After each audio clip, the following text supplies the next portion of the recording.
Você está ouvindo mais um episódio do podcast sobre neurociências do programa de extensão Sustenta a Vida da Universidade Federal Fluminense. Eu sou o Adriano Freitas, pós-graduado em neuroaprendizagem e especialista em neuropsicologia clínica. Neste episódio, eu vou falar sobre os remédios e o cérebro. E como é de costume, convido a todos a visitarem meu site www.adrianofreitas.com, pois lá tem informações sobre projetos que eu desenvolvo, link para o meu canal do YouTube com palestras, trechos de aula e mais materiais sobre as neurociências, e também a acompanhar esse podcast desde o seu início. Então, quem não ouviu os episódios anteriores, eu convido a fazer uma maratona ou a se programar aí aos pouquinhos ouvindo. E também convido a todos a participarem do podcast através de críticas, sugestões, elogios. Qualquer mensagem pode ser enviada para o e-mail podcast@sustenta-vida.com ou então através do WhatsApp, código 22 99 222 1003. E o tema de hoje surgiu através de um questionamento feito por Marinalva, de Goiás. Ela pergunta se todos os medicamentos possuem algum efeito danoso para o cérebro, ou para a cognição, aprendizado, ou para a memória, e pergunta se existe algum remédio seguro ou não. Bom, é uma questão bem complexa para ser discutida num podcast curto, mas eu vou tentar me fazer entender aqui da forma mais fácil possível. Bem, nós temos que imaginar o seguinte: não há medicamento seguro 100%, não existe. Dos analgésicos mais simples até as drogas mais complexas, são remédios que possuem efeitos. Eles geram reações. Muitas vezes essas reações são previstas para que curem ou solucionem ou abrandem determinados sintomas ou determinados problemas. Porém, nunca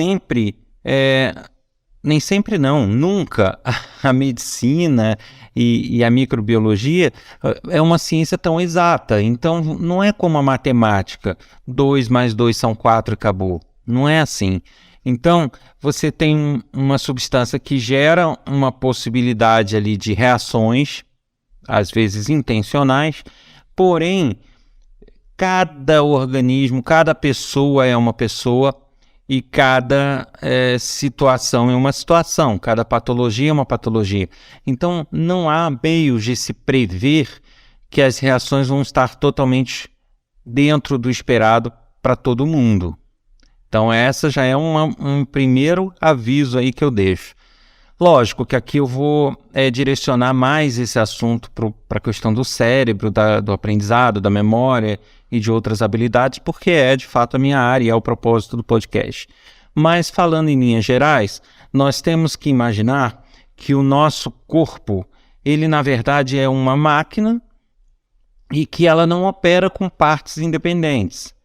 Então, por mais que a gente tenha olhos e que esses olhos não sejam responsáveis pela digestão de alimentos, mas a digestão de um alimento pode sim interferir na nossa visão, por exemplo, porque acaba no final sendo tudo muito interligado. Então, a gente tem que imaginar que qualquer substância, eu até lembro aqui de uma frase bastante interessante, eu realmente desconheço a origem dela, precisa, mas que eu guardei essa frase porque realmente é uma verdade, que diz o seguinte: a diferença entre o remédio e o veneno é a dose. E de fato, você pode ter um remédio muito bom para o seu problema, mas um erro na dose pode tornar ele um veneno. E isso vale para tudo. Para tudo. Então, para já introduzir aqui o assunto e demonstrar isso que eu estou falando, uma coisa que pouca gente conhece, eu já citei num outro episódio, as pessoas podem se intoxicar com água. Existe intoxicação por água. Pouca gente sabe disso. Por quê? a água é tóxica? A princípio não. Porém, qual é a máxima que eu acabei de falar? A diferença entre o remédio e o veneno é a dose. Então, a dose excessiva de água vai intoxicar. Se você ingerir mais água do que o seu rim consegue processar, por exemplo, você vai sofrer intoxicação e vai ter problemas sérios. Então, tem que se ter em mente isso, sabe? Porque muitas pessoas têm a água não faz mal, quanto mais melhor. Não. Quanto mais melhor, vírgula, até a página 2. Porque se esse mais for muito mais, até a água vai te dar problema sim. Então, eu estou começando falando disso só para já deixar esse alerta de que não há substância, não há medicamento seguro. Nem nossa alimentação ela é segura. Por mais que tenhamos alimentos que são utilizados pela humanidade já há séculos, milênios, mas se eles forem excessivamente ingeridos, você vai ter problemas de forma desbalanceada, uma série de situações. Então, para responder objetivamente sua pergunta, existe medicamento seguro? Não. Todos os medicamentos geram algum tipo de reação. O que vai interferir é como está o corpo, as estruturas do corpo da pessoa, como estão, o tipo de patologia e o grau dela, a dosagem do medicamento, a biologia mesmo da pessoa, né? Então, isso tudo, esse conjunto aí é que vai determinar se ele vai ser danoso ou não para a pessoa naquele momento. E aí eu vou entrar agora em questões específicas para que todos entendam. Aí focando, obviamente, no cérebro, que é o propósito, né, desse podcast. Então, nós temos algumas substâncias que podem interferir de forma mais direta ou mais indireta no nosso cérebro. As que interferem de forma mais direta, geralmente são hormônios, são neuroestimuladores, metanfetaminas, anfetaminas, que são substâncias que vão, entre aspas, ali, alterar a estrutura de funcionamento, a estrutura neuroquímica do cérebro. E aí, obviamente, os resultados vão ser perceptíveis de forma mais rápida, mais intensa, porque realmente eles atuam diretamente ligados ao cérebro. E aí a gente pode, eu sempre falo deles que eu considero os maiores vilões do cérebro, que são aquela classe de medicamentos chamada benzodiazepinas, benzodiazepínicos, que são aqueles remédios utilizados para dormir. O pessoal, vou tomar um remedinho para dormir, vou tomar um remedinho para ficar calmo. Esses são o ó. E os famosos turbinadores de cérebro, né, que no início surgiu a Ritalina, que é bastante famosa, mas depois surgiram outros, Concerta, várias outras substâncias muito, eu diria que agressivas para o cérebro. E que, como eu já deixei esse alerta, isso aí apesar de não repetir muitos assuntos, mas eu gosto de sempre que possível falar disso. Esse alerta, né? As pessoas têm a Ritalina, por exemplo, e drogas equivalentes que ajudam no foco, na atenção, no raciocínio, tem elas como drogas seguras. Inclusive médicos falam isso. Não, elas são seguras. Gente, vocês têm que imaginar o seguinte, essas drogas, elas são drogas novas. E como toda droga nova, ela tem estudos conclusos para reações imediatas, para curto, às vezes médio prazo, mas não para longo prazo. Não existem ainda estudos conclusos e confiáveis dessas substâncias a longo prazo, da Ritalina para longo prazo, do Concerta, de outras. Então, isso significa que ela é segura até onde se sabe. Isso significa que ninguém vai tomar Ritalina hoje e vai ter um infarto no fim do dia, ou vai ter um AVC, ou vai ter uma parada cardíaca, ou vai ter algo muito imediato assim. Mas não somos capazes de dizer que consequências psicológicas ou neurológicas vamos ter daqui há um tempo, quando uma criança que toma constantemente Ritalina crescer, quando ela virar adulto. A gente não tem esse estudo. Muito pelo contrário. Os estudos preliminares que se tem é de que causam, sim, danos. Pessoas que não teriam a genética, não teriam as condições para adquirir um Alzheimer, por exemplo, passam a ter a partir do uso desse tipo de droga. Eu repito aqui uma informação que eu dei em outro podcast. A estrutura química da Ritalina e de outros similares é muito próxima da cocaína. É uma anfetamina praticamente. Então, isso daí você já tira o grau de risco que as pessoas estão tendo tomando inadvertidamente esse tipo de medicamento. Certo? Bom, então, tendo dito isso sobre a Ritalina e sobre equivalentes, vamos aos benzodiazepínicos, que são os remedinhos para dormir e para acalmar. Eles são remédios que originalmente surgiram para emergências e urgências. São aqueles famosos clonazepam, diazepam, lexotan, rivotril, Valium.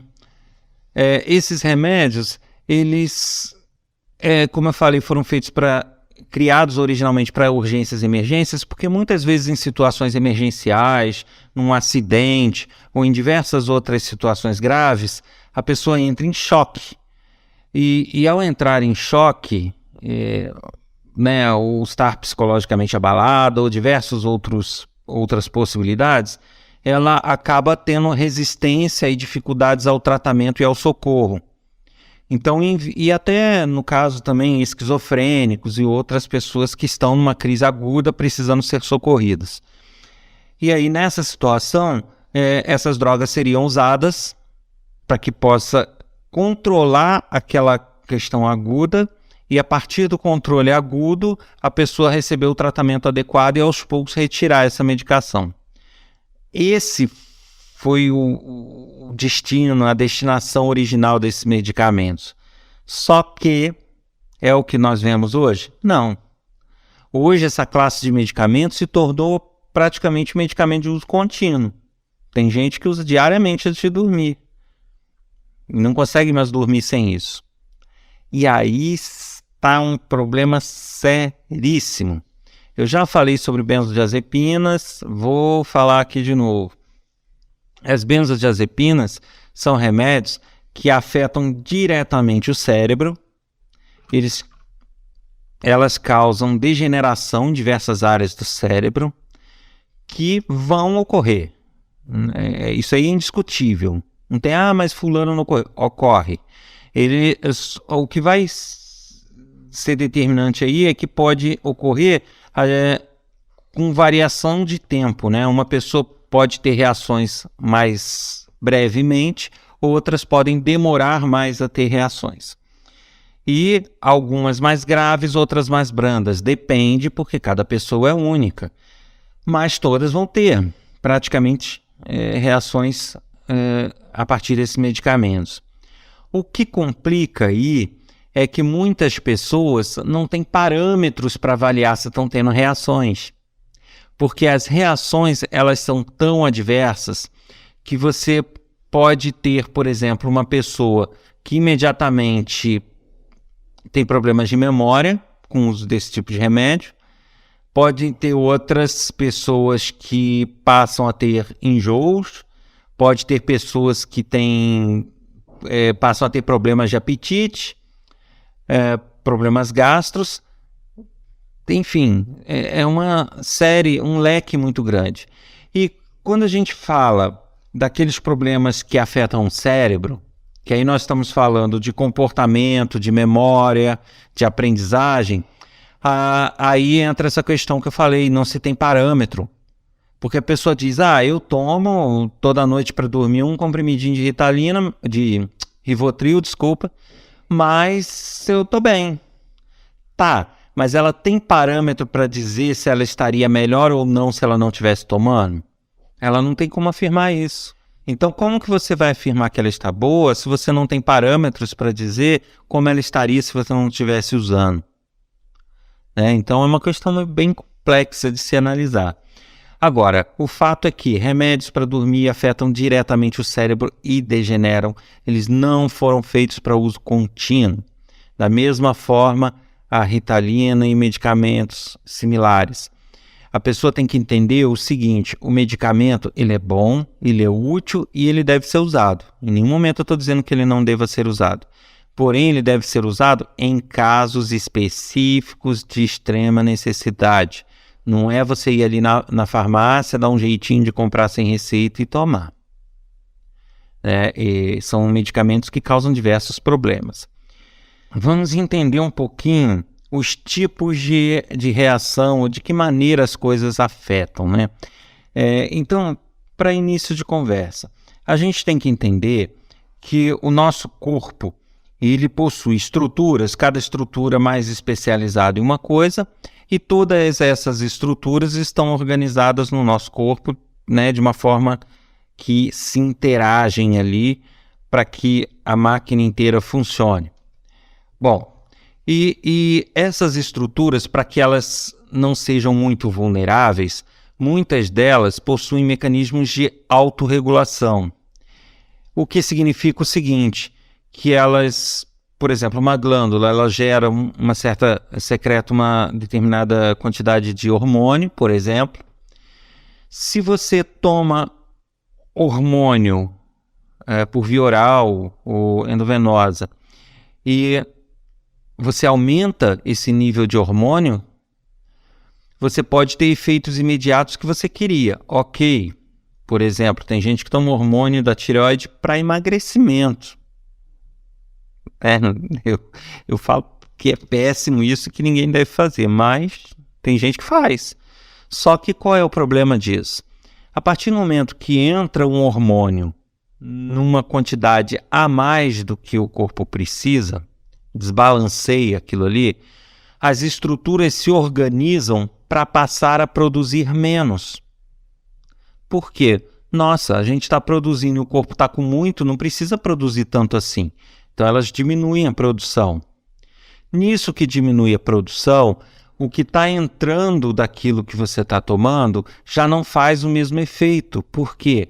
Porque com a diminuição do corpo, o que está entrando apenas supre o que o corpo estaria produzindo. Então fica elas por elas, fica equilibrado de novo.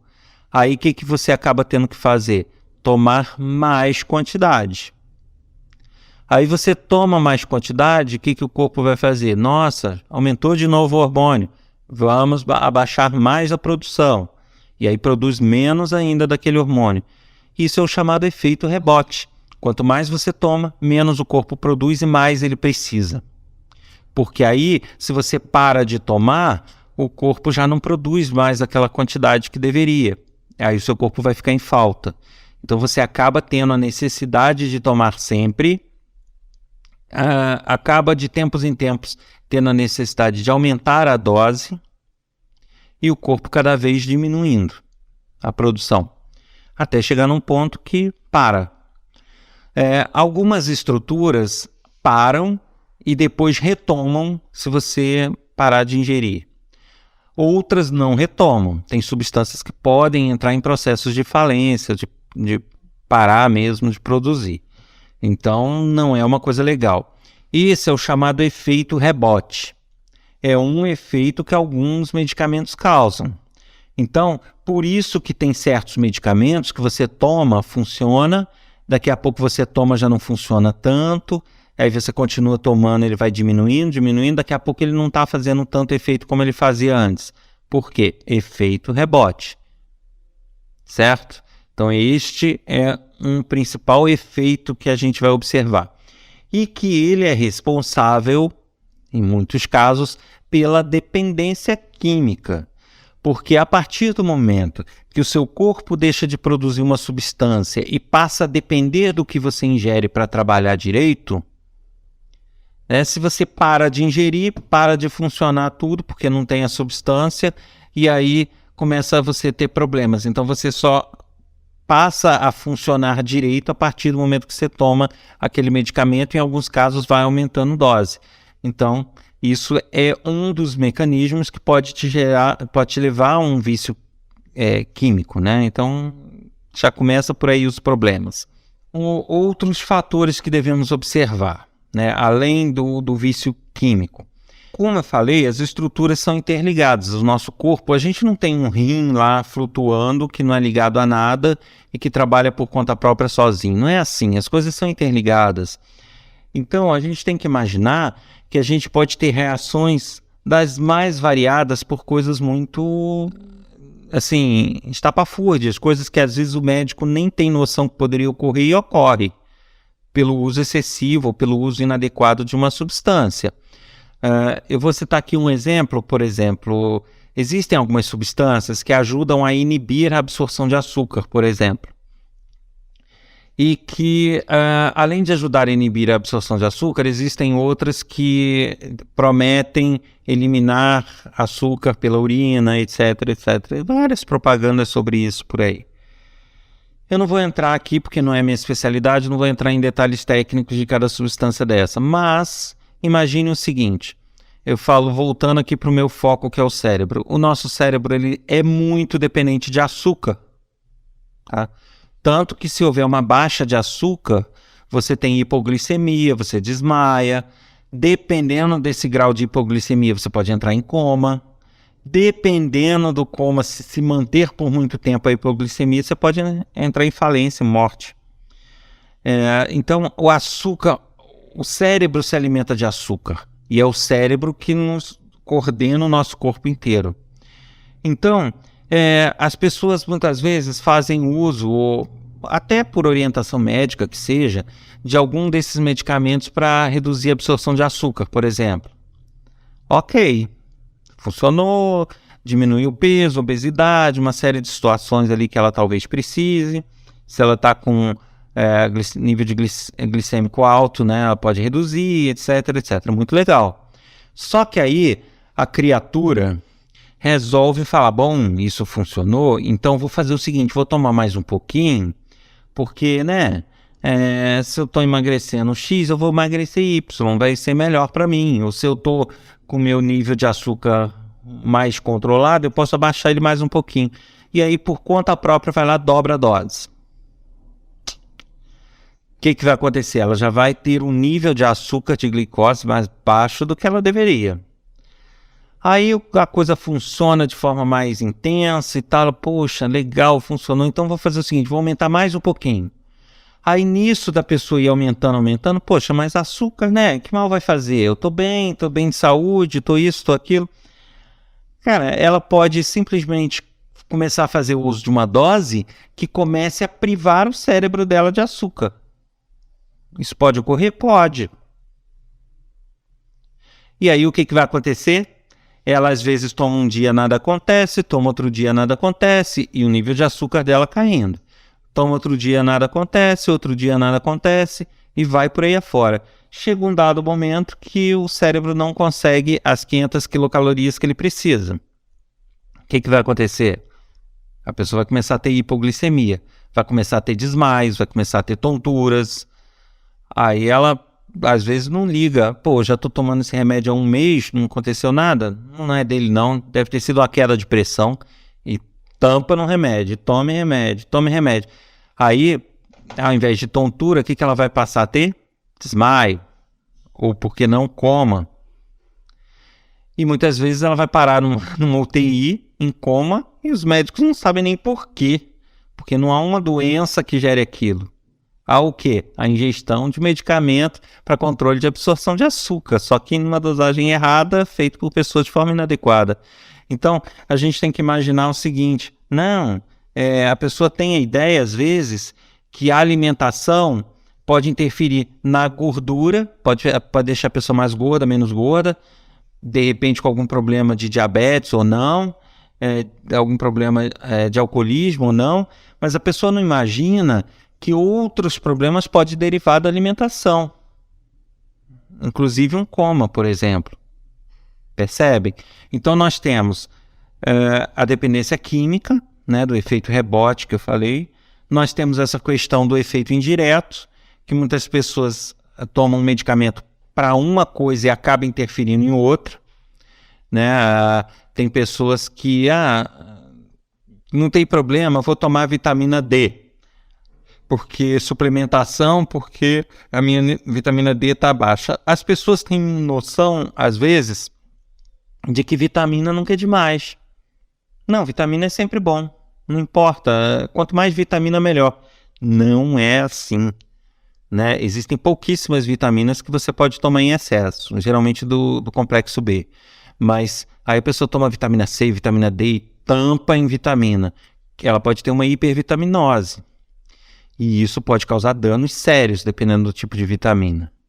Então, complementações vitamínicas, proteicas, a pessoa tem que ter cuidado. A diferença entre o remédio e o veneno é a dose.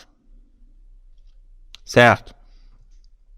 Então, para a gente finalizar aqui essa conversa, já respondi a pergunta da Marinalva, né? Todo remédio tem efeitos que podem ser danosos ao cérebro e ao corpo? Sim, todos têm. Deixo aqui o alerta, evitem ao máximo a medicalização, principalmente por conta própria. Se tiverem que tomar algumas medicações, principalmente aquelas que afetam diretamente o cérebro, benzodiazepinas, anfetaminas, neuroestimuladores, neuroinibidores, façam sempre com acompanhamento muito intenso de médico, acompanhando todas as reações, consequências, fazendo exame para ver no que isso está afetando, porque isso é uma questão muito séria. Principalmente quando lidamos com a área neuro, nem sempre as coisas são reversíveis. Então tem danos que você não consegue reverter depois. Então é importante ter esses alertas, né? Eu acabei deixando esse episódio aqui como um grande alerta para que as pessoas reduzam um pouco o nível de medicalização. Está assustador o nível de medicalização da população. Realmente assustador. Gente que não precisava tomar certas medicações estão tomando, e aí eu falo pelo cérebro. Muita gente que não precisava tomar benzodiazepinas estão tomando, até por conta própria, muitas pessoas que não precisariam tomar Ritalina e medicamentos afins estão tomando. Não, é só para estudar para um concurso, é só para isso. Gente, né? E a gente tem que entender o seguinte, a nossa máquina, nosso corpo, o nosso cérebro, eles foram criados dentro de um padrão de trabalho, com uma calibragem, vamos dizer assim, entre aspas. Tudo que vem de fora e que altera esse mecanismo natural do nosso corpo, obviamente, vai gerar algum problema. Salvo se isso que está sendo ingerido não seja para alterar, seja para complementar algo que está deficiente. Ou para alguma necessidade justificável, né? Agora, se você vai simplesmente, vou simplesmente turbinar meu cérebro, você tem que imaginar o seguinte, você tem um Fusca, aí você resolve colocar um motor de Porsche no Fusca, beleza, você pode até conseguir, nem sei se é possível, mas digamos que você consiga. Será que a estrutura mecânica do teu Fusca vai aguentar a potência de um motor de Porsche? Provavelmente não, porque ele não foi projetado para isso. Da mesma forma, o nosso cérebro, o nosso corpo. A gente tem certos níveis de substâncias, certas formas de trabalho. Ao ingerir substâncias que exageram e modificam essa forma de trabalho, você tem que entender que a nossa estrutura não foi preparada para isso. E aí nós teremos que aguentar as consequências, certo? Então deixo aqui esse alerta, temos que reduzir o nível de medicalização, principalmente nas nossas crianças, com relação à aprendizagem. Muitas crianças e jovens que estão tomando Ritalina e outros medicamentos, às vezes até incentivados por alguns médicos, na verdade precisariam de uma adequação na sua rotina, uma educação adequada. Quando eu falo em educação, não falo escola necessariamente, falo em educação de rotina, de família, de pais. Então eu acho que todo o conjunto tem que ser visto antes de partir para uma medicalização.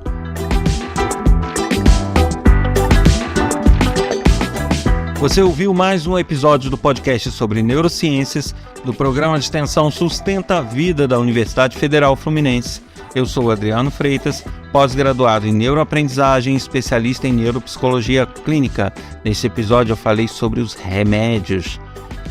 E se você quer escrever com alguma sugestão, crítica, dúvida, passar alguma informação para a gente, basta enviar uma mensagem para podcast@sustenta-vida.com ou então uma mensagem para o WhatsApp código 22 99222 1003. Encontro vocês novamente na semana que vem. Até lá!